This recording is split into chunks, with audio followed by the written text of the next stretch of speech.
나는 하나님을 예배하는 예배자입니다.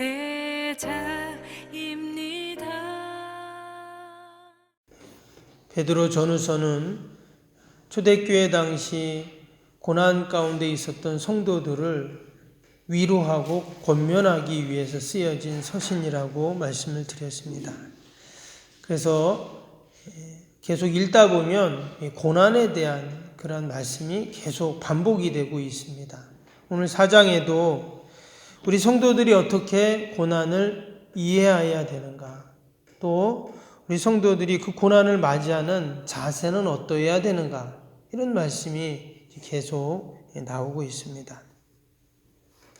특별히 앞에서 우리 3장 어제 보았을 때 옆에 혹시 고난당하는 형제들이 있다. 그럼 뭐라고 했습니까?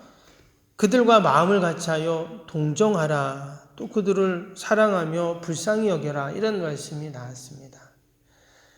근데 우리 같은 성도들 뿐만 아니라 대적자들, 그러니까 나에게 고난을 주는 자들에게 대해서도 뭐라 그랬냐면 악을 악으로 갚지 말고 도리어 그들을 축복해라, 이런 말씀이 나왔거든요. 어떻게 나에게 고난을 주고 힘들게 어렵게 하는 사람을 위해서 우리가 축복하고 그를 위해 기도할 수 있는가? 거기에는 이제 고난을 우리가 어떻게 이해하는가, 우리가 고난을 어떻게 받아들이는가에 따라서 그것이 가능하죠.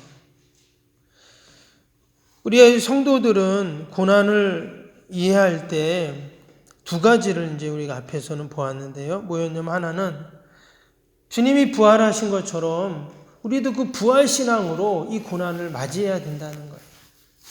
당연히 고난은 피하고 싶고 고난은 우리가 힘든 건데, 근데 주님의 부활을 생각할 때 그냥 예수님이 십자가에서 죽고 끝난 것이 아니라 3일 만에 부활하셨잖아요. 그 주님의 부활을 우리가 생각할 때 우리가 이 고난을 넉넉히 이길 수 있다는 거예요. 그래서 우리가 어렵고 힘들 때마다 뭘 바라봅니까? 우리가 주님의 십자가를 바라보고 또 그 십자가 너머에 있는 그 주님의 부활을 늘 기억해야 하는 줄로 믿습니다. 그리고 또 한 가지는 뭐였냐면 그 고난 속에 하나님의 뜻이 담겨 있다는 거예요.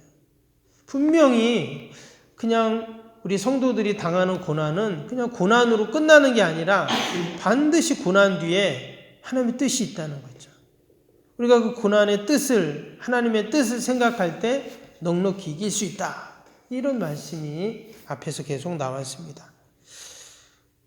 여러분, 지금 내가 어려움을 당하고 있다면 그 어려움은 그냥 단순한 어려움이 아니라 여러분 그 고난 뒤에 반드시 하나님의 귀한 뜻이 있는 줄로 믿습니다. 마치 그 금이 풀무불에 들어가서 연단되어 순금으로 만들어지는 것처럼, 또 농부가 1년 내내 그 수고하고 노력하는 그 대가가 마지막 그 추수 때에 있는 것처럼, 이런 우리의 모든 고난의 시간들은 우리를 더욱더 견고하게 만드는 하나님의 뜻이 있고, 또 그 마지막에는 반드시 하나님의 귀한 축복이, 은혜가 있는 줄로 믿습니다. 오늘 4장에서는 또 한 가지 더 추가해서 이야기를 합니다. 먼저 오늘 12절 다시 한번 보시면 12절 말씀이 이렇게 시작이 됐죠. 사랑하는 자들아, 너희를 연단하려고는 불시험을 이상한 일 당하는 것 같이 이상히 여기지 말고, 이랬어요. 우리에게 고난이 오는데 그 고난을 뭐라고 말했냐면 이상하게 여기지 말라, 즉 당연하다, 이렇게 말합니다. 우리는 어려움이 있으면 뭐라고 말합니까? 하나님, 왜 내가 신앙생활 잘하는데 기도도 열심히 하는데 왜 이 고난이 있습니까? 왜 이 고난이 없어지지 않습니까? 사실 우리 이렇게 질문하잖아요. 근데 오늘 말씀에는 그 고난을 이상하게 여기지 말라 이랬어요. 특별히 여기 보니까 불시험을 이상한 일 당하는 것 같이 여기지 말라 그랬어요. 불시험이 뭘까요? 시험이 그냥 시험이 아니라 불시험입니다. 그만큼 힘들고 어려운 그러한 시험이라는 말이겠죠. 얼마나 무섭고 매서운지 불시험이다 이렇게 지금 말을 했습니다. 그런데 그것을 이상하게 여기지 말라, 당연하게 생각하라 이렇게 지금 말을 합니다.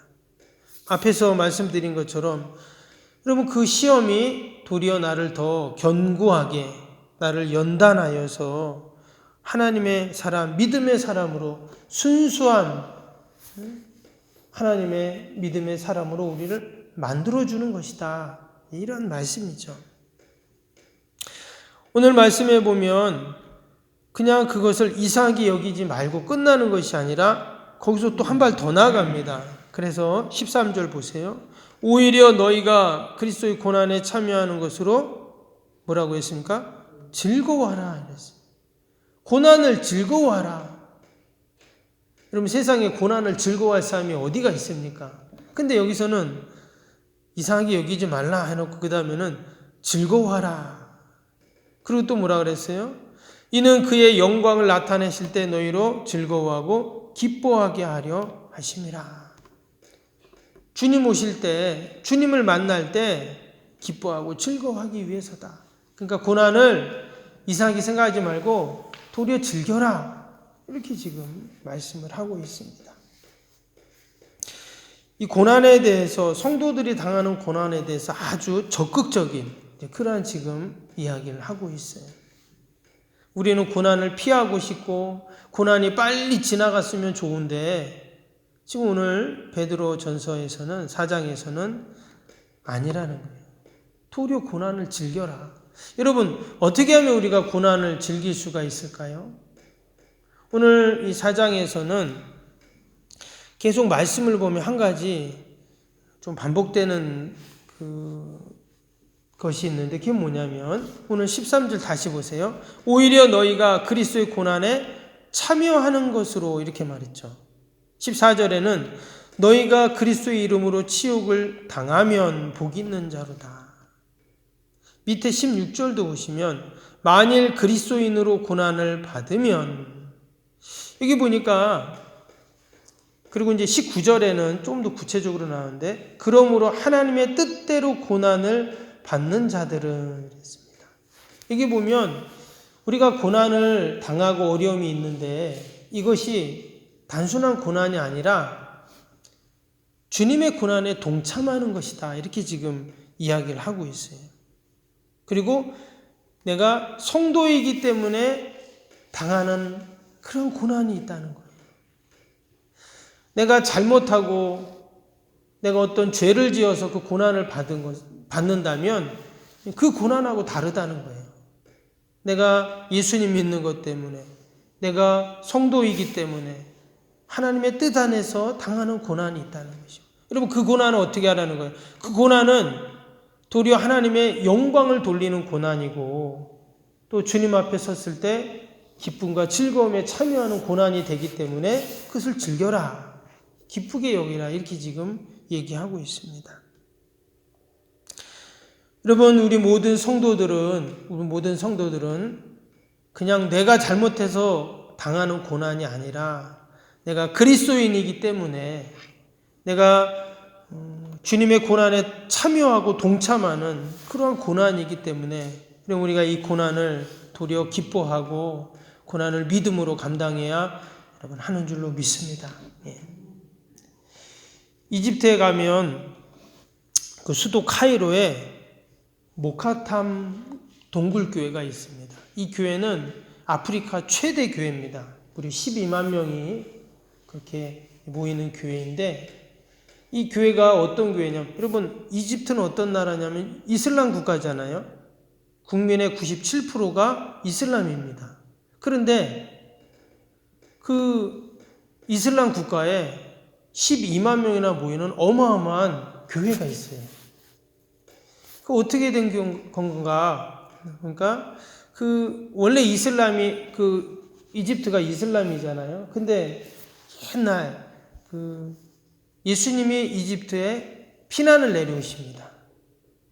그리고 나중에 또 예수님의 제자 중에 또 그 초대교회 때 이집트에 복음이 전해져요. 그래서 그 복음이 계속 전해지고 해서 그곳에 예수님을 믿는 사람이 있는 거예요. 그래서 그 이집트에 콥트 교도라고 이제 정통 교단입니다. 그래서 거기에 기독교 신앙을 갖고 있는 사람들이 있는데 이 사람들은 어떤 사람들이냐면 여러분 이슬람 국가에서 예수님을 믿는다면 어때요? 이 사람들은 모든 거에서 다 이제 배제가 됩니다. 직장 생활, 또 사회 생활 제대로 할 수가 없어요. 그러니까 그 사회에서 말 그대로 완전히 천민 대우를 받는 이제 그런 처지가 되는 거죠. 그런데도 이 사람들이 그 신앙을 갖고 믿음을 갖고 있어요. 몇 년 전에 그 이슬람 무장 세력이죠. 그 IS라고 그 사람들이 막 사람들 죽이잖아요. 특별히 기독교인들을 막 참수를 합니다.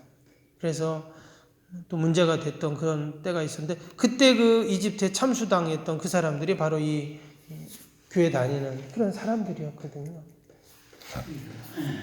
그들이 지금도 그곳에서 신앙생활 하는데 말 그대로 이슬람에서는 완전히 그 쓰레기 더미가 쌓여있는 그런 지역에 그들이 살고 있어요. 직장 생활도 제대로 할 수도 없고 또 사회에서도 다 그들이 마치 버려진 자들처럼 그렇게 살 수밖에 없는 처지인데 그럼에도 불구하고 그들이 매주 모여서 하나님께 영광을 돌리고 또한 그렇게 예배를 드리고 있습니다. 그럼 오늘 말씀에 보면 16절에 이렇게 말해요. 만일 그리스도인으로 고난을 받으면 부끄러워하지 말고 도리어 그 이름으로 하나님께 영광을 돌리라 했습니다. 우리가 내가 그리스도인이기 때문에 혹이나 어려움을 당하고 또 힘든 일을 당하면 아니 왜 교회 다니는 사람이 저러지? 왜 저런 어려움이 있지? 이게 아니라는 거예요.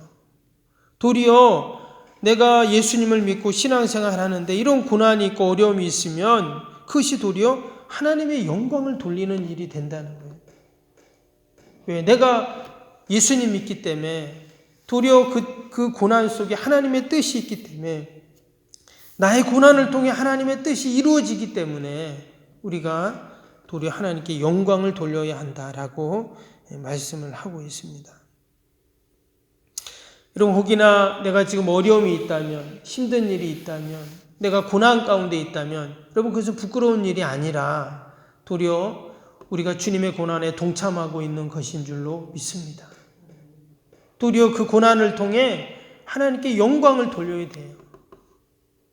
그래서 우리는 늘 말씀을 붙잡고 낭망하지 않고 우리가 믿음으로 살아야 하는 줄로 믿습니다. 오늘도 하나님은 우리의 고난 가운데 함께 하십니다. 우리의 고난을 알고 계시고 우리의 어려움을 다 알고 계시기 때문에 우리가 주님 의지하고 믿음으로 함께 승리하는 복된 하루가 될 수 있기를 바랍니다.